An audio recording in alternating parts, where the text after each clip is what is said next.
የዩቲናስ ዝግጅት ከቀረበ በኋላ እንግዲህ የአዶናይ አድናቂዎች ለምን ልጃችን አልቀረበም ሲሉ በሰይፉ ቤቤስ ላይ ጠይቀዋል። በአነጋገር በድርጊት በብዙ ነገር የተወላገደውን ሰውዬ ጀግና ያልነው ቀን ከታች የሚመጣው ሰው ጀግንነት ወይም ደግሞ የጀግንነት መመዘኛ የሚመስለው እሱ ነው። የሰይፉ ፋንታውንና የአዶናይ ውዝግብ እንደቀጠለ ነው። በዛሬው ዕለትም አዶናይ ለሰይፉ ምላሽ ሰጥቷል። ይሄንን ምላሹን የማቀርብላችሁ ይሆናል። ከዛ በፊት ግን ሰይፉ ምን ብሎ ነው አዶናይ ይሄንን መልስ ለመስጠት የተገደደው ካላችሁ አንድ ነገር ልበል። ከመልእክተኛው ጋር በነበራቸው ቃለ መጠይቅ በአነጋገሩ፣ በስነ ምግባሩ፣ በአንደበቱ ልክ ያልሆነ የተጣመመውን ሰው እያነገስን የምንቀጥል ከሆነ ትውልድ ይበላሻል ሲል ተሰምቷል። እናም ይሄ መልእክት በቀጥታ እኔ ለመናገር ነው ሲል ነው እንግዲህ አዶናይ ምላሽ የሰጠው። ከዚህ በፊት በአካል አግኝቼው በክብር አላወራኝም፣ ችላ ብሎኛል። ከሁሉ ነገር በላይ ደግሞ እሁድ በአሽሙር ተናግሮኛል። እኔ ገመናዬን ይፋ ያደረኩት ሰዎች እንዲማሩበት እንጂ ስድ ሆኜ አይደለም። ሽልማቱን ባሸንፍም ባላሸንፍም ግድ የለኝም። የምርጫ ቅስቀሳም አያስፈልገኝም። እኔ ከዓለማዊ ከሆነ ነገር ጋር ተለያይቻለሁ። የሰው ጭብጨባ አያስደስተኝም፣ ጥላቻም አይጥለኝም። የሰውን መጥፎ ነገር ከምታጎላ ትንሿን ጥሩ ነገር ብታበረታታ እላለሁ ሲል ነው አዶናይ የተናገረው። እስኪ ሙሉ ንግግሩን እንስማ። ራችን ላይ አዶናይን እንዲመጣ ግብዣ ቀርቦለታል። መጥቶ የምረጡኝ ቅስቀሳ ማድረግ ይችላል። ሴፊሻ ለምን አንተ ሾው መቅረብ እንደማልፈልግ በግልጽና በክብር ላስረዳ ፈልጋለሁ። አንደኛ ነገር በአካል ይህ ጥያቄ ለመጠየቅ መጀመሪያ ሰላምታ ስልክ አንደኛ በክብር አላወራኝም፣ ችላ ብላኛል። it's okay maybe busy ሆነ ሊሆን ይችላል ወይም ሌላ ሐሳብ ኖሮ ሊሆን ይችላል። በጥሩ ነገር እንውሰደው። ሁለተኛ ጊዜ ከመኪና ወርጄ መኪና ውስጥ ነበር ካንተም አክብሬ መጥቼ ሴፊሻ እንዴት ነህ ሰላም ነው ወይ ብዬ ጠይቄ ዲቻ ቦይስ የሚባሉ ልጆች አሉ ከኔ ጋር ናቸውና ወደ አንተ ኢንተርቪው ቀርቤ እነሱ ሰው እንዲያውቃቸው ፈልጋለሁ ትንሽ ድጋፍ እንዲያገኙ ብዬ ጠይቄ ነበረ። የሰጠኸኝ መልስ ዝም ብለህ ነበር ያለፍከኝ። ኦኬ ችግር የለውም። ሶስተኛ ጊዜ ማናጀርህ ስልኬን ከሌላ ኢንፍሉዌንሰር ጠየቀ። ከዛ ያ ኢንፍሉዌንሰር ደግሞ እኔ ጋር ደወለልኝና ማናጀር እየፈለገ ነው የሰይፉ አለኝ። ኦኬ ለምን እጠብቃለሁ እስከሚደውል ራሴ ወዲያውኑ ደውላለሁ። ደወልኩኝ። ከዛ ማናጀር ያለኝ አሜሪካ እንዳልክና ስትመለስ ደግሞ ስኬጁሎች እንዳሉክ ነው which ይገባኛል። ይሄም ሪስፔክትፉል ቢዚ የሆንክ ሰው እንደሆንክ እርግጠኛ ነኝ። ትልቅ ነገር ነው ያንተ ሰይፉ ሾው ማለት ነው። በጣም ሪስፔክት አደርገዋለሁ። ግን ከዚህ ሁሉ የደበረኝ ነገር ምንድነው? ከዚህ ሁሉ የደበረኝ ነገር አይ ቲንክ ዛሬ የተናገርከው አሽሙር ነው መሰለኝ። አይ ቲንክ አሽሙር ነው። አየህ እኛ ሰዎች ስንባል መጥፎ የሚባል ሳይድም አለን፣ ጥሩ የሚባል ሳይድም አለን። ችግሩ ሁላችንም ነጭ በግ እንደሆነና ምንም ጥፋት እንደሌለን ገመና እንደሌለን ስለምናስመስል ነው እንጂ የኛ ገመና ቢሸት ኖሮ ከቤት አንወጣም ነበር። ግልጾኝ ልንገርክ፣ ችግሩ እኔ ገመናዬን አካፍላለሁ።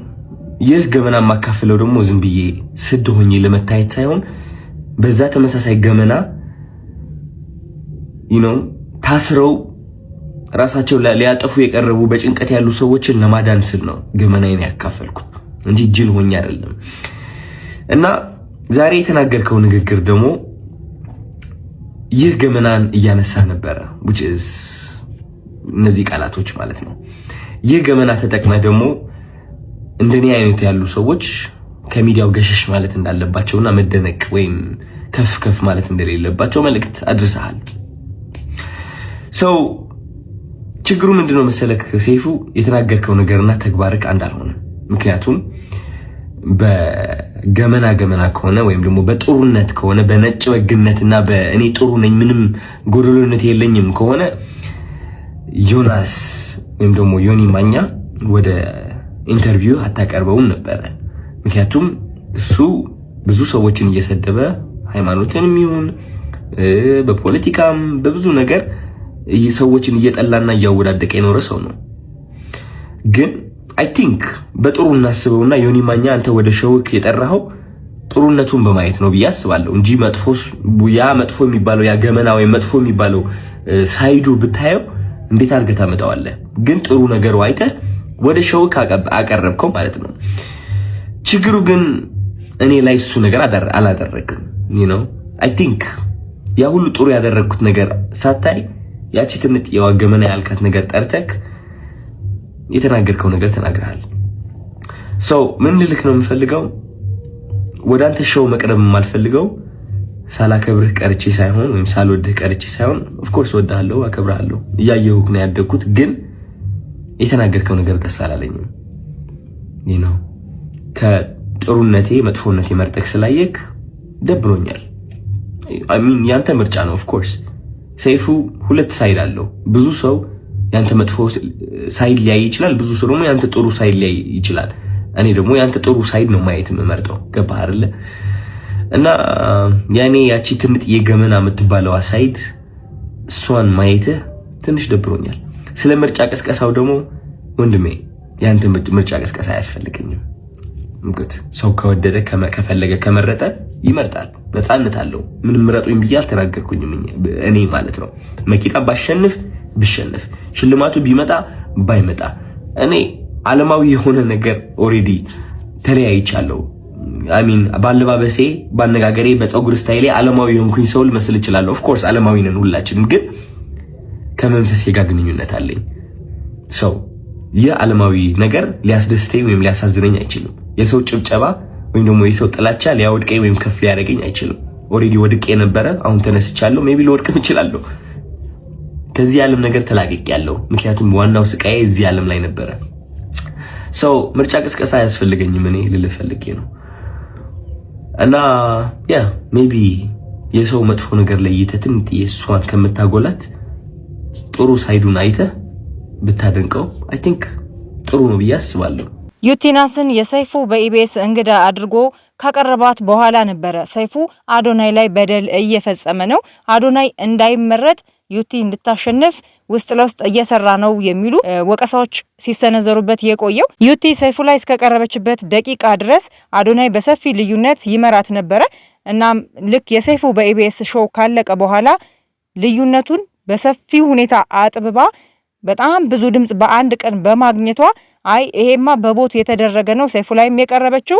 ሆነ ተብሎ እንዴት ባንድ ይሄንን ያህል ሰው ሊመርጣት ቻለ የሚል ውዝግብ እንዳይነሳ ሰይፉ ተባብሮ ነው የሚሉ መላምቶች ናቸው ሰይፉ በአዶኒ ጉዳይ እንዲወቀስ ያደረጉት ይሄን ተከትሎም ሰይፉ እስከ ውድድሩ መጨረሻ ድረስ የተመረጡ ቲክቶከሮች እየመጡ ራሳቸውን አስተዋውቀው የምረጡ እንቅስቃሴ ያደርጋሉ ለአዶኒም ጥሪ አቅርበንለታል መጥቶ ምረጡ እንቅስቃሴ ማድረግ ይችላል ሲል ሰምተነዋል አዶኒ ደግሞ ቀደም እንደሰማችሁት አይ በፍጹም እውነታው ከዚህ የተለየ ነው እኔ ለማናገር እሱ ጋር እንዲያቀርበኝ በተለይ ዲቻ ቦይስ እንዲረዱ ለማድረግ ሞክሬ ማኔጀሩም ጋር ደውዬ አቅርቡኝ ብዬ እንኳን ሊያቀርበኝም ፍላጎትም አላሳየም ችላ ብሎኛል ሲል ሰምተነዋል እንግዲህ እስኪ መጨረሻቸውን አብረን የምናይ ይሆናል ቲክቶክ ክሬቲቭ አዋርድ በዚህ መልኩ አነጋጋሪነቱን ቀጥሏል ማን ያሸንፍ ይሆን በመጨረሻው ሰዓት ማን ነው መኪናዋን የሚወስደው ማን ነው የአመቱ ምርጥ ቲክቶከር የሚለውን አብረን የምናየው በዚህ አጋጣሚ ያልመረጣችሁ ወዳጆቼ